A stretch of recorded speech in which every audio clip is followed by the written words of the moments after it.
나는 30년을 장터에서 쌀과 포목을 팔아온 장사치입니다. 어느 봄날 성주 박씨 가문의 도련님이 내 가게에 들렀습니다. 비단 5필을 고르고는 은전 10량을 내밀더군요. 그런데 거스름 돈을 받아들고는 은전 하나가 모자라다며 소리를 질렀습니다. 분명 정확히 드렸는데 말이죠. 양반님 말씀을 어찌 거역하겠습니까? 은전 하나를 더 드렸습니다. 그게 끝이 아니었어요.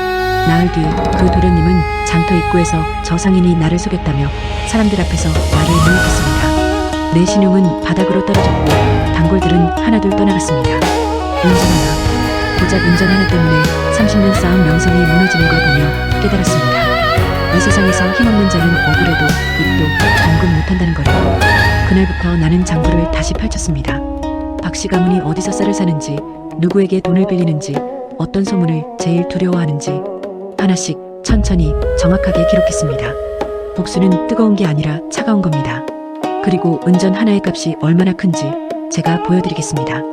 1달러 은전 하나의 치옥 사람들은 이렇게 전했습니다.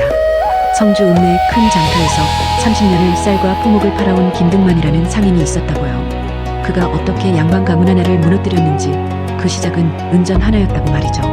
저는 김등만입니다. 그날 아침도 여느 때와 다르지 않았어요.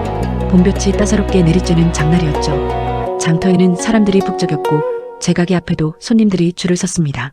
쌀 한 말, 포목 2필. 익숙한 흥정 소리가 정겹게 들렸어요. 아침부터 바쁘게 손님을 맞다 보니 어느덧 해가 중천에 떠있더군요. 땀을 닦으며 잠시 숨을 고르는데 낯선 목소리가 들렸습니다. 이복의 주인장. 고개를 드니 삿갓을 눌러 쓴 양반 차림의 젊은이가 서 있더군요. 비단을 만지는 손가락이 깨끗했어요. 일해본 적 없는 손이었죠. 손톱 밑에는 흙 한 점 없었고 손바닥에 굳은 살도 없었습니다. 저 같은 사람과는 완전히 다른 세상을 사는 손이었어요. 어서 오십시오. 무엇을 보시겠습니까? 비단이 괜찮아 보이는구나. 저 남색 5필을 주게. 남색 비단은 제가 한양에서 직접 들여온 물건이었습니다. 한 필에 은 2냥씩. 비싸지만 품질은 확실했죠. 명주실로 짜서 촉감이 부드러웠고 색도 선명했습니다. 양반대 콜레복이나 제사복으로 많이 찾는 물건이었어요. 좋은 안목이십니다. 5필이면 은 10량입니다. 젊은이는 고개를 끄덕이고는 품에서 비단 주머니를 꺼냈어요. 은전이 짤랑거리는 소리가 맑게 울렸죠. 그 소리만 들어도 제법 부잣집 도련님이라는 게 느껴졌습니다. 저는 은전을 정확히 세웠어요. 30년 장사하면서 은전세는 법만큼은 자신 있었거든요. 하나, 둘, 셋, 열. 정확히 10량이었습니다. 은전을 받고 비단을 정성스럽게 싸드렸어요. 한양에서 가져온 좋은 종이로 말이죠. 그런데 그 젊은이가 은전을 다시 세기 시작하더군요. 한 번, 2번, 3번째 세고 나더니 얼굴이 붉어졌습니다. 이복에 은전이 하나 모자르지 않는가? 예, 순간 가슴이 철렁했어요. 분명 10량을 받았는데, 아니, 제가 직접 세었는데. 다시 세어봤습니다. 책상 위에 놓인 은전을 하나하나 손가락으로 짚어가며 세었죠. 하나, 둘, 셋. 정확히 10량이었습니다. 아닙니다, 나리. 여기 10량이 다 있습니다. 뭐라고? 지금 나를 거짓말쟁이로 만들려는 게냐? 젊은이의 목소리가 커졌습니다. 사람들이 하나둘 모여들기 시작했어요. 장터에서 양반과 상인이 다투는 건 구경거리니까요. 저도 뭐라고 말하려 했지만 입이 잘 떨어지지 않았습니다. 양반과 말다툼을 한다는 것 자체가 무서웠거든요. 날이 정말 정확히 세었습니다. 다시 한번 확인해 보시면. 닥치지 못해. 내가 감히 양반의 말을 의심하느냐? 젊은이가 삿갓을 벗었습니다. 그제야 얼굴이 보였어요. 성주에서 제법 이름난 박씨 가문의 셋째 도련님이었습니다. 박영딸. 아버지가 전 현감을 지낸 집안이죠. 대대로 양반으로 살아온 명문가였고 성주에서 손꼽히는 부잣집이었습니다. 주변 사람들의 시선이 따가웠어요. 어떤 이는 수군거렸고 어떤 이는 고개를 절레절레 흔들었습니다. 저 양반이 진짜 속인 건가? 글쎄, 김 주인장이 그럴 사람은 아닌데. 하긴 양반님이 거짓말할 리 없지. 귓속으로 파고드는 속삭임들. 30년 쌓은 신용이 한순간에 흔들리는 소리였습니다. 가슴이 답답했어요. 목구멍까지 뭔가 치밀어 올랐지만 꼭 참았습니다. 날이 오해이십니다. 제가 다시 확인. 확인은 무슨. 상놈 주제에 양반을 속이려 들다니. 박 도련님이 제 멱살을 잡았습니다. 비단 장사 30년에 이런 수모는 처음이었어요. 손이 떨렸지만 꼭 참았습니다. 여기서 대들면 저만 손해니까요. 양반에게 대드는 상놈은 관가에 끌려가 매를 맞거든요. 아무리 억울해도 참는 게 상책이었습니다. 주변 사람들은 그저 구경만 했어요. 누구 하나 나서서 말리는 사람이 없었죠. 양반 편을 들기도 그렇고 상인 편을 들기는 더 그렇고 그저 멀찌감치 서서 구경만 할 뿐이었습니다. 저는 한숨을 길게 내쉬었습니다. 그리고 말했죠. 죄송합니다, 나리. 제가 잘못 센 모양입니다. 품에서 은전 하나를 더 꺼내드렸습니다. 제 돈이었어요. 아침에 장사 시작하기 전에 준비해둔 미천에서 하나를 꺼낸 겁니다. 박 도련님은 비웃듯 은전을 낚아채고는 유유히 사라졌어요. 제 멱살을 잡았던 그 손의 감촉이 목에 남아있었죠. 따갑고 모욕적이고 치욕스러웠습니다. 주변 사람들은 저를 이상하게 쳐다봤습니다. 정말 속인 건가? 아니면 양반님이 실수하신 건가? 글쎄, 어쨌든 김 주인장이 돈을 더 줬으니까 양반과 상놈이 싸우면 상놈이 지는 법이지. 저는 가게로 돌아왔습니다. 하지만 손님들은 뜸해졌어요. 아까 그 광경을 본 사람들이 많았거든요. 양반을 속인 상인한테서 물건 사기 꺼림칙하잖아. 그래도 30년이나 한 곳에서 장사했는데 하긴 요즘 세상 믿을 게 없으니까 귀가 찢어질 듯한 소리들이었습니다. 저는 하루 종일 거의 팔지 못했어요. 평소 같으면 은 5냥은 벌었을 텐데 그날은 은 1냥도 못 벌었습니다. 해가 지고 집에 돌아갈 때 발걸음이 무거웠습니다. 아내가 물었어요. 여보, 오늘 장사 어땠어요? 별로였소? 왜요? 무슨 일 있었어요? 아니요. 아무 일도 없었소. 거짓말이었습니다. 하지만 아내에게 말할 수 없었어요. 양반한테 은전 하나 사기당하고 멱살까지 잡혔다고요. 남편으로서 가장으로서 너무 창피했습니다. 그날 밤 저는 잠을 이룰 수 없었어요. 천장을 보며 계속 생각했죠. 은전 하나. 고작 은전 하나 때문에 30년 쌓은 명성이 무너지고 있었습니다. 다음 날 아침 장터에 나갔을 때 이미 소문이 퍼져 있었어요.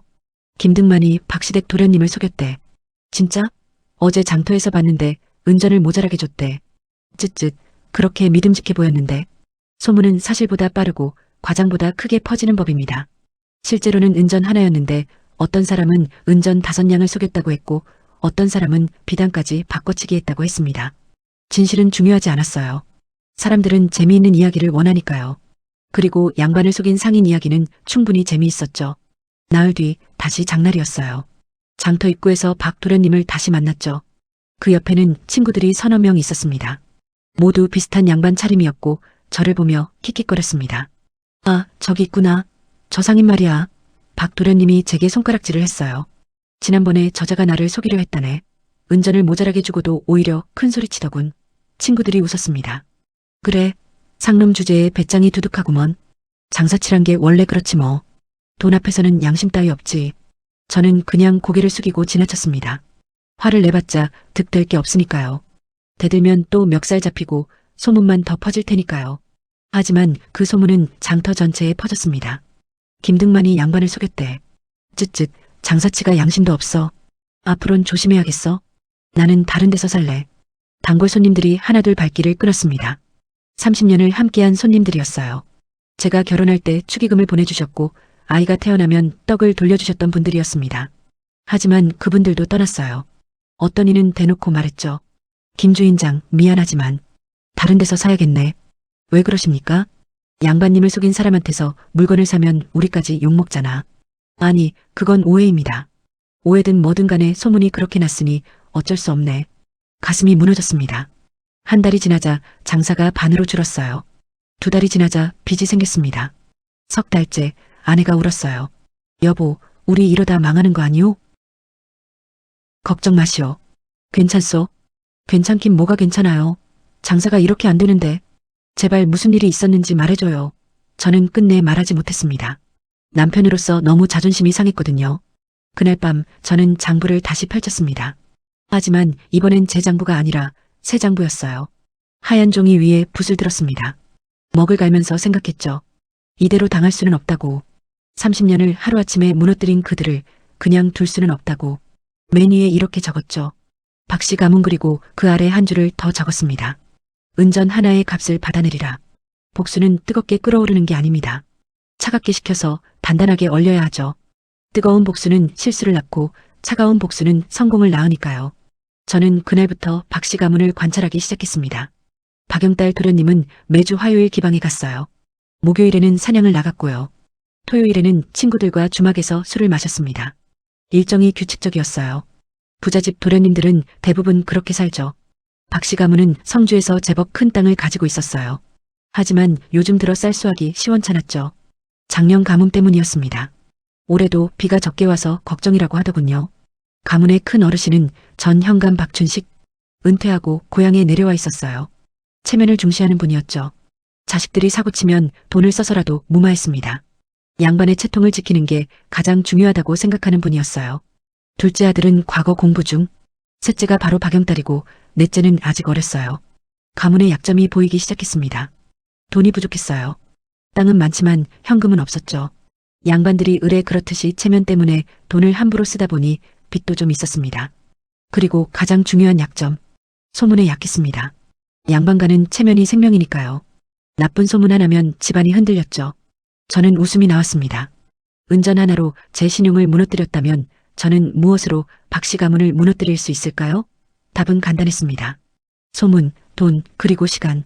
나흘 뒤 저는 장터에서 한 사람을 만났습니다. 성주 읍내에서 제일 입이 가벼운 과부 김씨 아주머니였죠. 그분은 소문의 전파자였어요. 아주머니, 잠깐 귀띔 하나 해드릴까요? 뭔데요? 박씨 집 도련님 말이요. 요즘 기방에 자주 간다더군요. 그게 뭐 이상해요? 양반들 다 그러잖아요. 근데 말이요. 빚을 내서 간다더라고요. 김씨 아주머니의 눈이 반짝였습니다. 진짜요? 쉿, 조용히 하시오. 이건 아무한테도 말하면 안 돼요. 가장 확실하게 소문을 퍼뜨리는 방법은 비밀이라고 말하는 겁니다. 사람들은 비밀을 지키지 못하니까요. 특히 김씨 아주머니 같은 분은 더욱 그렇죠. 사흘 뒤 장터에는 소문이 퍼졌어요. 박씨 집 셋째가 기방에서 돈을 물쓰듯 한데 빚까지 내서 논다더라. 쯧쯧, 양반이 채통이 말이 아니네. 아버지가 전 현감이었는데 저러면 안 되지. 이건 시작에 불과했습니다. 저는 매일 장부에 기록했어요. 박씨 가문의 수입과 지출, 거래처 정보, 집안 사정, 모든 걸 기록했습니다. 복수는 정확해야 하니까요. 감정에 휘둘리면 실패하고 계산대로 하면 성공하니까요. 석 달이 지났을 때 저는 충분한 정보를 모았습니다. 이제 본격적으로 움직일 때였어요. 은전 하나의 값을 받아낼 때가 온 겁니다. 이달락 치밀한 그물. 복수는 급하게 하는 게 아닙니다. 천천히, 아주 천천히 그물을 쳐야 해요. 상대방이 그물 속에 들어온 줄도 모르게 말이죠. 저는 석 달 동안 박씨 가문을 관찰했습니다. 누가 어디서 쌀을 사는지, 누구에게 돈을 빌리는지, 어떤 사업에 관심이 있는지 모든 걸 기록했어요. 장사치의 장점이 뭔지 아십니까? 정보입니다. 장터에는 온갖 정보가 모여요. 누가 땅을 팔았다. 누가 빚을 졌다. 누구네 딸이 시집간다. 별것 아닌 것 같지만 이런 정보들을 모으면 큰 그림이 보입니다. 마치 퍼즐 조각을 맞추는 것처럼요. 하나하나는 의미 없어 보이지만 다 모으면 완전한 그림이 되죠. 박씨 가문은 매달 초하루 쌀 20가마를 한양의 미국상에게 팔았어요. 고정거래처였죠. 10년 넘게 거래한 곳이었습니다. 그 돈으로 한 달 생활비를 댔어요. 하인들 월급, 식량비, 제사비용 모든 게 그 돈에서 나왔습니다. 문제는 올해 가뭄이었어요. 작년에도 가뭄이 있었는데 올해는 더 심했습니다. 봄부터 비가 안 와서 모내기가 늦어졌고 여름에도 가뭄이 계속됐어요. 박씨 가문의 눈에서 나는 쌀이 작년보다 3알은 줄었을 거예요. 어쩌면 5알도 줄었을지 모르죠. 그럼 수입도 줄어들겠죠. 하지만 지출은 그대로입니다. 아니, 오히려 늘었어요. 박영딸 도련님이 기방에서 쓰는 돈 때문에 말이죠. 저는 계산을 해봤습니다. 박씨 가문이 한 달에 쓰는 돈 약 은 30냥, 박씨 가문이 한 달에 버는 돈 약 은 25냥 올해 기준, 매달 은 5냥씩 적자, 1년이면 은 60냥, 지금 박씨 가문의 빚 약 은 100냥, 1년 후면 은 160냥, 숫자는 거짓말을 하지 않아요. 이대로 가면 박씨 가문은 2년 안에 땅을 팔아야 할 겁니다. 하지만 저는 기다릴 생각이 없었어요. 속도를 높여야 했습니다. 어느 날 저는 한양에 다녀왔습니다. 박씨 가문과 거래하는 미국상을 찾아갔죠. 주인장, 저는 성주에서 온 김등만이라고 합니다. 아, 성주? 거기 박씨 댁하고 거래하는데. 무슨 일로? 제가 요즘 쌀 장사를 좀 크게 하려고 하는데요. 혹시 성주 쌀을 더 받으실 생각 없으십니까? 미국상 주인이 고개를 갸웃했어요. 성주 쌀은 이미 박씨 댁에서 받고 있는데요. 그렇죠. 하지만 박씨 댁 물량만으로는 부족하지 않습니까? 제가 더 좋은 조건으로 드리겠습니다. 더 좋은 조건? 박씨 댁보다 한 말에 은 한 푼씩 싸게 드리죠. 미국상 주인의 눈이 반짝였습니다. 돈 앞에서는 양반도 상놈도 없어요. 상인은 이익을 쫓는 사람들이니까요. 그런데 박씨 댁하고 오래 거래했는데 물론 지금 당장은 아니고요. 혹시나 박씨 댁에서 물량이 모자라거나 가격 조건이 안 맞으면 그때 연락 주시라는 겁니다. 그럼 명함이라도 남겨주시지요. 씨앗을 뿌렸습니다. 작은 씨앗이지만 언젠가 큰 나무가 될 씨앗이었어요. 성주로 돌아와서는 또 다른 일을 준비했어요. 장터에서 쌀을 파는 상인들을 모았습니다. 모두 12명이었죠. 저를 포함해서요. 여러분, 제안이 하나 있습니다. 뭔데요, 김 주인장? 우리 이번 달부터 쌀값을 같이 맞춥시다. 같이 맞춰요? 네. 지금 우리가 각자 다른 가격으로 팔다 보니까 서로 손해 아닙니까? 가격을 통일하면 더 안정적으로 장사할 수 있어요. 상인들이 수군거렸습니다. 그게 되겠어요? 관에서 알면 문제되는 거 아니오? 하지만 솔직히 요즘 쌀값이 너무 들쭉날쭉해서. 맞아요. 어제는 한 말에 은 2푼이었다가 오늘은 은 1푼 반이고, 이러면 우리만 손해보는 겁니다. 설득하는데 닷새가 걸렸습니다. 하지만 결국 12명 모두 동의했어요. 돈이 걸린 문제니까요. 상인들은 이익 앞에서는 단합하거든요. 그날부터 성주 장터의 쌀값은 고정됐습니다. 한 말에 은 2푼. 이전보다 반푼 비쌌죠. 별것 아닌 것 같지만 박씨 가문 입장에서는 타격이 컸습니다. 그들은 매달 쌀백가마를 사서 하인들과 머슴들을 먹여야 했거든요. 한 달이면 은 50푼, 약 은 5냥이 더 드는 겁니다. 적자가 한 달에 은 5냥에서 은 10냥으로 늘었어요. 박씨 가문에서는 눈치채지 못했습니다. 쌀값이 오르는 건 흔한 일이니까요. 가뭄이 들면 쌀값이 오르는 게 당연하니까요. 하지만 저는 알고 있었죠. 그물이 조금씩 조여들고 있다는 걸. 2달 뒤 소식이 들렸습니다. 박씨 가문에서 성주 읍내의 전당포에 은 30냥을 빌렸다고요. 이자는 한 달에 3푼. 빚이 늘어나고 있었어요. 예상대로였습니다. 저는 그 전당포 주인을 찾아갔습니다. 주인장, 박씨 댁에 돈을 빌려주셨다면서요? 그게 김 주인장하고 무슨 상관이요? 아니, 그냥 궁금해서요. 혹시 더 빌려달라고 하면 빌려주실 겁니까? 전당포 주인이 인상을 찌푸렸어요. 글쎄요. 사실 요즘 박씨 댁 사정이 별로라는 소문이 있어서. 무슨 소문요? 쌀 수확이 작년보다 줄었다. 셋째 도련님이 기방에서 돈을 물쓰듯 한다. 뭐 그런 얘기들이죠. 아, 그래요? 저는 아무렇지 않은 척 돌아섰습니다. 하지만 속으로 웃고 있었어요. 소문은 눈덩이처럼 불어나고 있었습니다. 제가 뿌린 소문이요. 그날 밤 집에 돌아와 장부를 펼쳤습니다. 박씨 가문 현황 5개월 차, 추정비는 130냥, 월 적자 은 10냥, 신용도 하락 중, 소문 확산 중, 계획대로였습니다. 하지만 여기서 끝이 아니었어요. 이제부터가 진짜 시작이었죠. 다음 단계는 신용 파기였습니다. 박씨 가문이 한양의 미국산과 거래를 못하게 만들어야 했어요. 그래야 현금 흐름이 끊기고 빚이 더 빨리 불어나니까요. 저는 다시 한양으로 갔습니다. 미국상 주인을 만나 이렇게 말했죠. 주인장, 지난번에 말씀드린 거 기억하시죠? 아, 김 주인장. 물론이죠. 성주 쌀 건이었나? 네. 그런데 말이죠. 최근에 들은 얘기인데 박씨 댁 쌀에 문제가 좀 있다더군요. 문제? 무슨 문제? 올해 가뭄이 심해서 쌀알이 작고 품질이 떨어진대요. 게다가 보관도 제대로 안 해서 습기가 찼다는 얘기도 있고요. 진짜요? 제가 직접 확인한 건 아니지만 장터에서 그런 소문이 도네요. 미국상 주인이 고개를 끄덕였습니다. 그럼 이번 달 물량 받을 때 한번 확인해 봐야겠군요. 제 쌀은 품질 보장합니다. 혹시 박씨 댁 물량이 마음에 안 드시면 언제든 연락 주세요. 씨앗은 싹을 틔우고 있었습니다. 보름 뒤 예상대로 소식이 들렸어요. 한양 미국상이 박씨 가문의 쌀을 반품했다고요. 품질이 기준에 못 미친다는 이유였습니다. 실제로 박씨 가문의 쌀 품질이 나빴을까요? 아닙니다. 평소와 똑같았어요. 하지만 미국상 주인 머릿속엔 제가 심어놓은 품질 불량이라는 선입견이 있었죠. 그러니 멀쩡한 쌀도 이상하게 보였을 겁니다. 사람은 믿고 싶은 걸 믿으니까요. 일단 의심하기 시작하면 모든 게 의심스러워 보이거든요. 박씨 가문은 당황했을 거예요.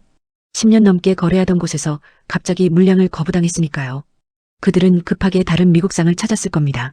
하지만 이미 한양의 미국상들 사이에서 소문이 돌고 있었어요. 성주 박씨 댁 쌀은 품질이 별로래. 누가 그런 소문을 퍼뜨렸을까요? 저였습니다. 한양에 다녀오는 길에 미국상 서너 군데를 돌며 슬쩍슬쩍 흘려놨죠. 요즘 성주 박씨 댁 쌀이 예전 같지 않다더군요. 가뭄 때문에 품질이 떨어졌다는데 한번 거래했던 곳에서도 반품했다면서요? 아, 그래요? 조심해야겠네요. 상인들은 소문에 민감합니다. 잘못 거래했다간 손해니까요. 품질 나쁜 쌀 받았다가 욕먹는 건 자기들이니까요. 결국 박 씨 가문은 쌀을 제값에 팔지 못했어요. 한 가마에 은 5푼씩 깎였습니다. 20가마면 은 100푼, 은 10냥이죠. 한 달 수입이 은 25냥에서 은 15냥으로 줄었습니다. 월 적자가 은 10냥에서 은 20냥으로 늘었어요. 이제 박 씨 가문은 매달 은 20냥씩 적자를 보는 겁니다. 1년이면 은 240냥. 현재 빚은 130냥이니까 1년 후면 은 370냥. 감당할 수 없는 빚이죠. 박 씨 가문은 무너지고 있었습니다. 천천히 확실하게. 그리고 아무도 제가 한 일이라고 생각하지 못했죠. 장터의 쌀값이 오른 건 자연스러운 일이고 한양 미국상이 물량을 거부한 건 품질 문제고 소문이 퍼진 건 우연일 뿐이니까요. 저는 그저 장터에서 쌀과 포목을 파는 평범한 상인일 뿐이었습니다. 은전 하나를 빼앗긴 억울한 사람일 뿐이었죠. 하지만 제 장부에는 모든 게 기록돼 있었어요. 박 씨 가문 몰락계획 마이너스 진행률 60%. 아직 끝나지 않았습니다. 이제부터가 진짜였으니까요. 다음 단계는 박 씨 가문이 더 이상 버틸 수 없게 만드는 것, 빚을 더 불리는 것, 전당포를 장악하는 것, 그리고 마지막으로 땅을 팔게 만드는 것. 사흘 뒤 저는 성주 읍내에서 가장 큰 전당포를 찾아갔습니다. 그곳 주인은 제 친구였어요. 30년 지기였죠. 자네 부탁 하나 해도 되겠나? 뭔데?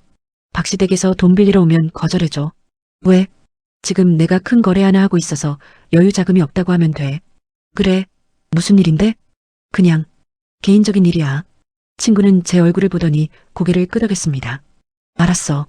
근데 자네 요즘 표정이 예전 같지 않아. 괜찮아. 정말 괜찮아? 모르겠네. 정말로 몰랐습니다. 이게 옳은 일인지 제가 지금 뭘 하고 있는 건지.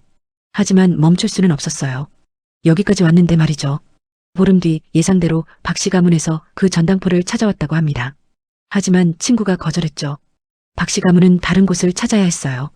그리고 제가 미리 손을 써둔 다른 전당포에서 높은 이자로 돈을 빌렸습니다. 한 달에 5푼, 거의 2배죠. 그물은 완벽하게 쳐졌습니다. 이제 박 씨 가문은 빠져나갈 수 없었어요. 3달러 빚의 연쇄. 사람들은 이렇게 말합니다. 빚은 눈덩이와 같다고요. 처음엔 작지만 굴러가면서 점점 커진다고요. 저는 그 눈덩이를 굴려주기만 하면 됐습니다. 박 씨 가문의 현금 흐름이 끊긴 지 석 달이 지났어요. 한양 미국산과의 거래가 끊기면서 매달 들어오던 은 25냥이 사라졌습니다. 대신 다른 미국산과 거래를 시작했지만 가격은 훨씬 낮았어요. 쌀 20가마를 은 15냥에 팔았다고 하더군요. 한 달 수입이 반으로 줄었습니다. 하지만 지출은 그대로였어요. 아니, 오히려 늘었죠. 왜냐하면 박영딸 도련님이 더 자주 기방에 가기 시작했거든요. 집안 사정이 어려워지니까 스트레스를 풀려고 그랬나 봅니다. 아이러니하죠. 돈이 없으니까 돈을 더 쓰는 겁니다. 사람들은 어려울 때 더 욕망에 빠지거든요. 현실을 잊고 싶으니까요. 저는 장터에서 들리는 소문을 주의 깊게 들었어요. 박 씨 댁에서 또 전당포에 갔대. 이번엔 은 50냥을 빌렸다더라. 쯧쯧, 양반 채통도 말이 아니네. 아버지가 전 현감이었는데 망하는 집안은 다 이유가 있는 법이지. 빚이 은 130냥에서 은 180냥으로 늘었습니다. 그리고 이자도 불어나고 있었죠. 한 달에 은 5냥씩 돈을 갚으려고 빌린 돈으로 이자를 내는 악순환. 저는 그 모습을 지켜보며 웃음이 나왔어요. 똑같습니다. 은전 하나 때문에 제 신용이 무너졌을 때 저도 악순환에 빠졌었거든요.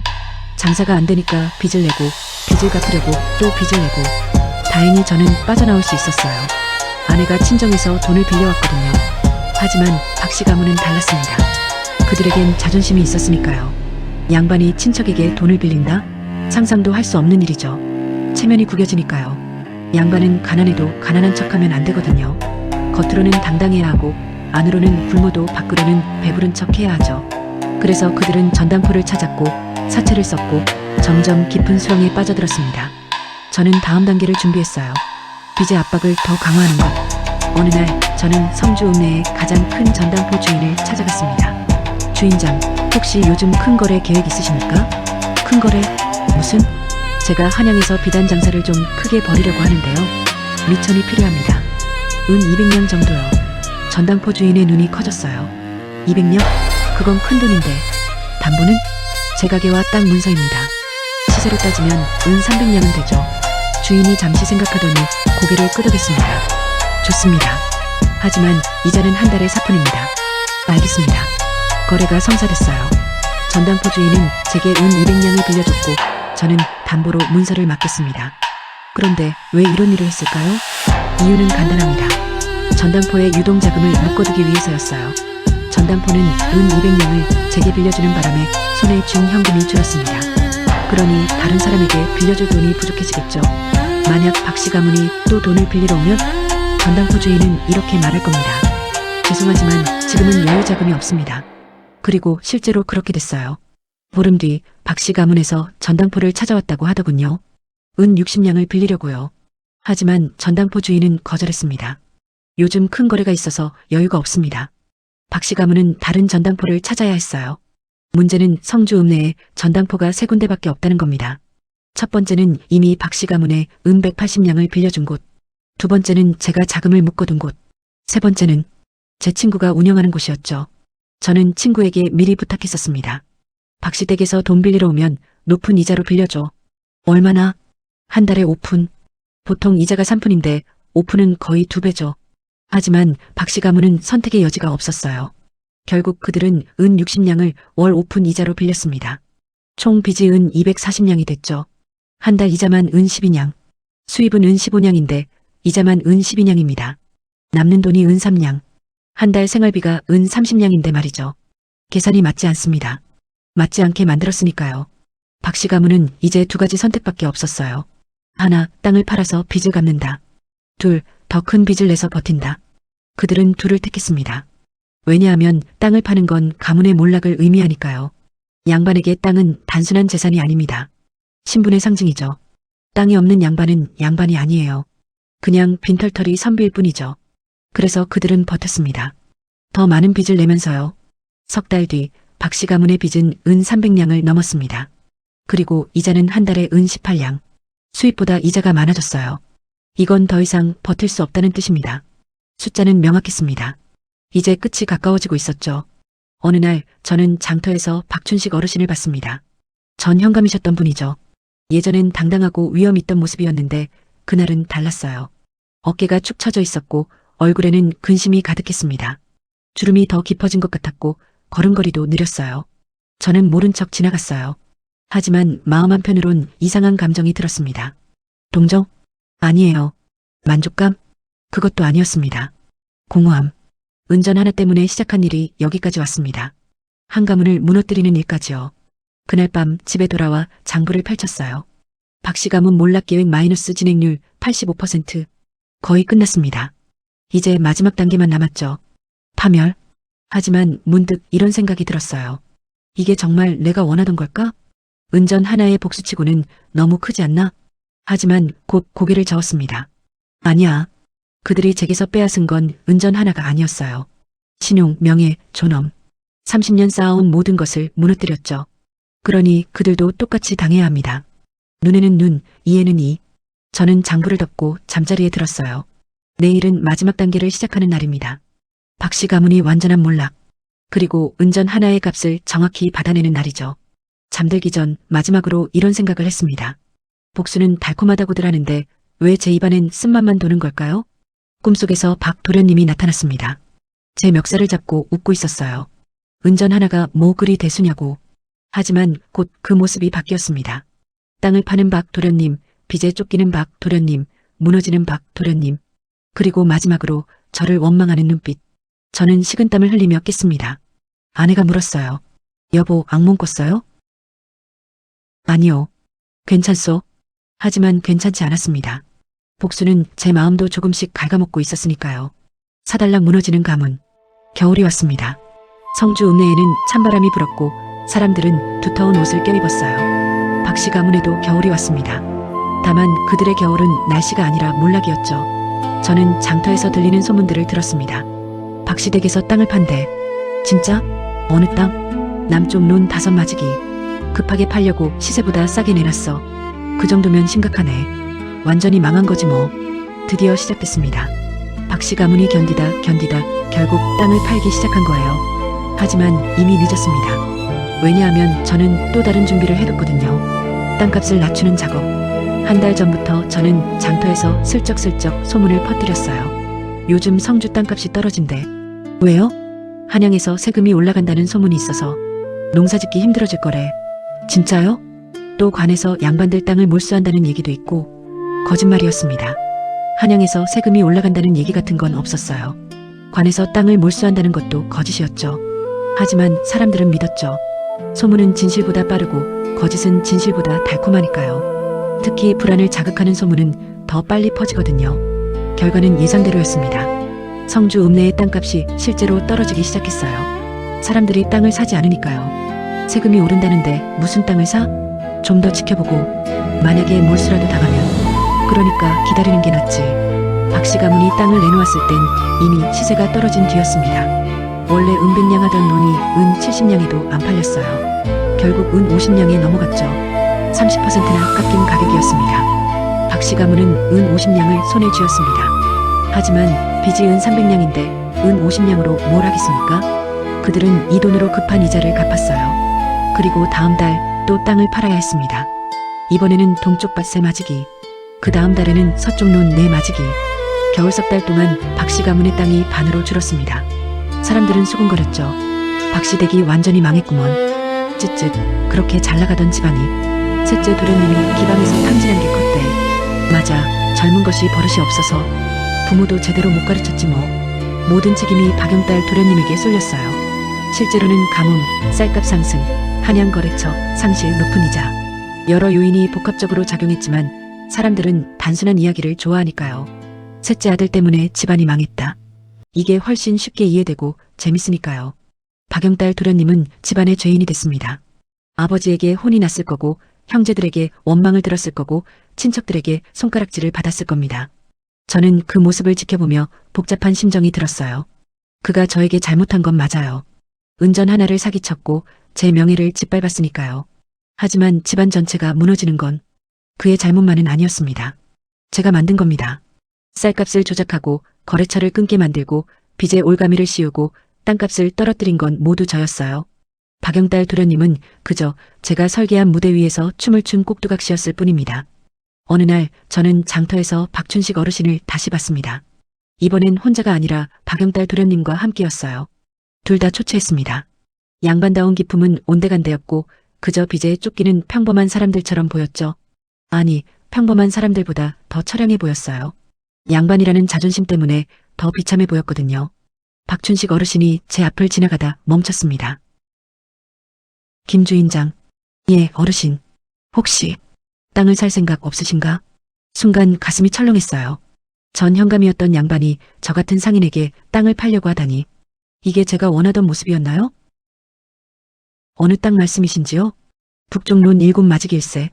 좋은 땅이야. 시세대로 쳐주면 고맙겠네. 목소리에 힘이 없었어요. 애원하는 것 같았습니다.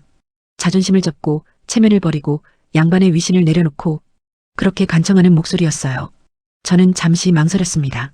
그리고 대답했죠. 죄송합니다, 어르신. 요즘 제 형편도 넉넉지 않아서요. 거짓말이었습니다. 저는 은 200냥을 전당포에서 빌렸고 그 돈으로 비단 장사를 해서 은 300냥으로 불렸거든요. 충분히 살 수 있었어요. 하지만 사지 않았습니다. 왜냐하면 이건 복수니까요. 그들이 저에게 동정을 베풀지 않았듯이 저도 그러지 않을 겁니다. 박춘식 어르신은 고개를 끄덕이고 돌아섰어요. 등이 굽어 있었습니다. 예전에는 꼿꼿하게 펴져 있던 그 등이 말이죠.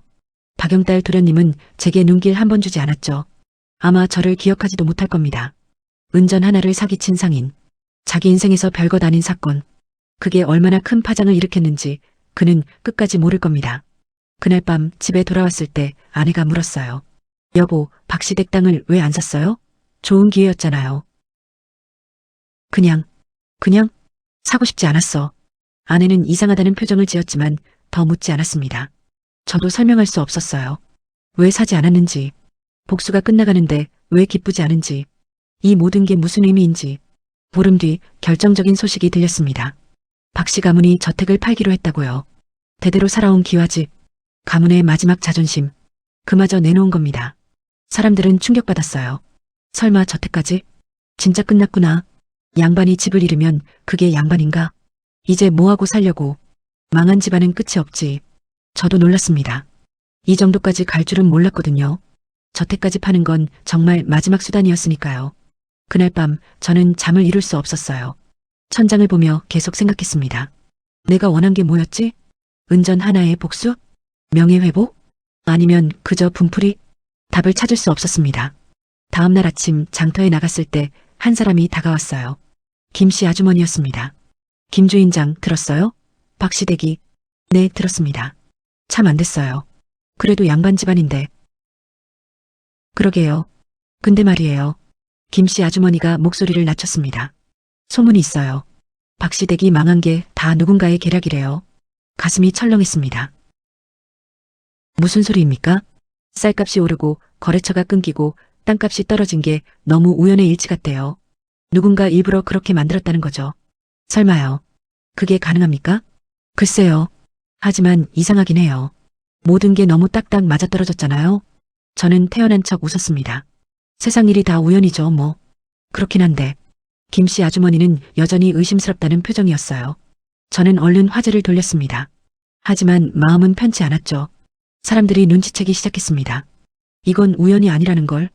그날 밤 저는 다시 장부를 펼쳤어요. 박씨 가문 몰락 계획 마이너스 진행률 95%. 거의 끝났습니다. 하지만 왜 이렇게 공허할까요? 왜 이렇게 쓸쓸할까요? 복수는 달콤하다고 했는데 제 입안에는 재만 남았습니다. 석 달 뒤 박씨 가문은 성주를 떠났습니다. 저택도 팔리고 땅도 다 팔리고 더 이상 성주에 있을 이유가 없었으니까요. 떠나는 날 저는 멀리서 지켜봤어요. 초라한 수레에 짐을 싣고 걸어서 성주를 떠나는 그들을 말이죠. 박춘식 어르신은 수레에 누워 있었어요. 병이 깊어져서 걷지도 못했거든요. 박영딸 도련님은 수레를 끌고 있었고 다른 가족들은 그 뒤를 따랐습니다. 양반이 걸어서 짐수레를 직접 끌고 고향을 떠나는 모습, 그건 몰락의 완성이었습니다. 저는 그 모습을 끝까지 지켜봤어요. 그들이 시야에서 사라질 때까지 말이죠. 그리고 집으로 돌아왔습니다. 승리했습니다. 복수는 완성됐습니다. 하지만 가슴 한구석이 텅 비어 있었어요. 5달락 은전 하나의 각. 봄이 다시 왔습니다. 정확히 1년이 지났어요. 박영딸 도련님이 제 가게에서 은전 하나를 사기친 날로부터요. 그 1년 동안 많은 게 바뀌었습니다. 박씨 가문은 땅 대부분을 잃었고 저택도 팔았고 양반으로서의 체면도 잃었어요. 박춘식 어르신은 병을 얻어누웠고 박영딸 도련님은 장터에서 막노동을 했습니다. 전 현감의 아들이 막노동이라니. 세상 참 아이러니하죠. 저는 성주 읍내에서 가장 큰 쌀 도매상이 됐습니다. 한양의 거래처도 여러 생겼고 땅도 좀 샀어요. 은 500냥 정도 모았죠. 1년 전엔 상상도 못했던 부자가 된 겁니다. 복수는 성공했습니다. 박씨 가문은 무너졌고 저는 성공했으니까요. 그런데 왜 이렇게 허전할까요? 어느 날 저는 장터를 걷다가 박영딸 도련님을 봤습니다. 쌀가마를 지고 가더군요. 등이 굽었고 얼굴은 검기 탔고 손에는 굳은 살이 박혔어요. 1년 전 제 멱살을 잡았던 그 하얀 손은 온데간데 없었죠. 땀에 젖은 옷, 먼지투성이 얼굴, 비틀거리는 걸음. 그게 양반 도련님이었던 사람의 모습이었습니다. 저는 그 모습을 보며 멈췄습니다. 이게 내가 원하던 건가? 박영딸 도련님이 고개를 들었어요. 저와 눈이 마주쳤습니다. 그는 저를 알아봤을까요? 아니요. 그냥 지나쳤습니다. 저는 그저 장터의 한 상인일 뿐이니까요. 은전 하나를 받아낸 상인. 복수에 성공한 사람. 하지만 그는 그 사실을 영원히 모를 겁니다. 그날 밤 저는 집에 돌아와 장부를 펼쳤어요. 1년 동안 기록한 모든 것들. 박씨 가문의 일거수일투족. 쌀값 조작 계획. 거래처 차단 방법. 빚의 올가미 설계도.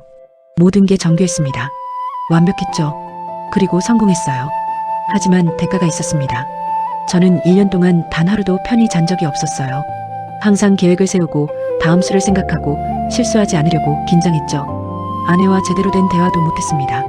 친구들도 멀어졌어요. 오직 복수만 생각했으니까요. 은전 하나 때문에 저는 장부를 덮었습니다. 그리고 밖으로 나갔어요. 밤하늘에 별이 총총했습니다. 바람이 차가웠죠. 저는 하늘을 보며 혼잣말을 했어요. 이게 내가 원하던 건가? 대답은 없었습니다. 다음 날 저는 이상한 소식을 들었습니다. 박춘식 어르신이 세상을 떠났다고요. 병이 깊어졌던 차에 결국 장례식은 초라했습니다. 예전 같으면 수백 명이 문상을 왔을 텐데 이번엔 고작 10명 남짓. 양반 친구들도 친척들도 오지 않았어요. 망한 집안의 장례식엔 아무도 관심 없으니까요. 저는 멀리서 그 모습을 지켜봤습니다. 박영딸 도련님이 곡을 하더군요. 목소리가 쉬어 있었어요. 슬픔인지 후회인지 분노인지 알 수 없는 울음이었죠. 그 순간 저는 깨달았습니다. 제가 죽인 건 박 씨 가문만이 아니었습니다.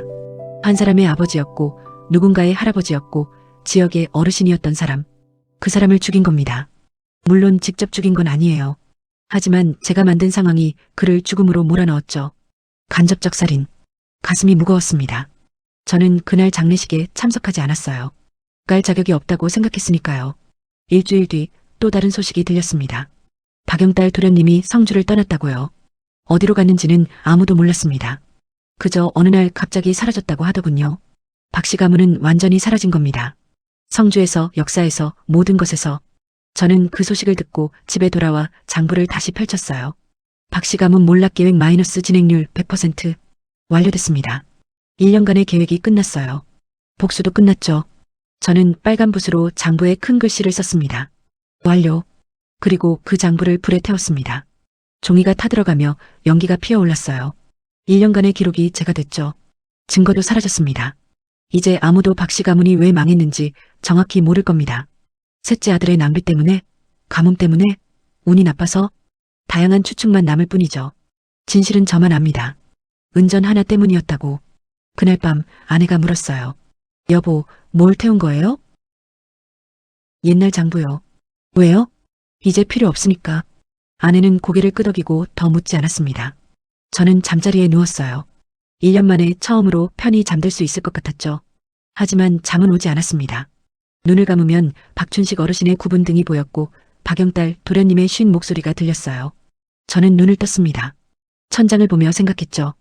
복수는 달콤하다고 했는데 왜 이렇게 쓸까? 승리했는데 왜 이렇게 공허할까?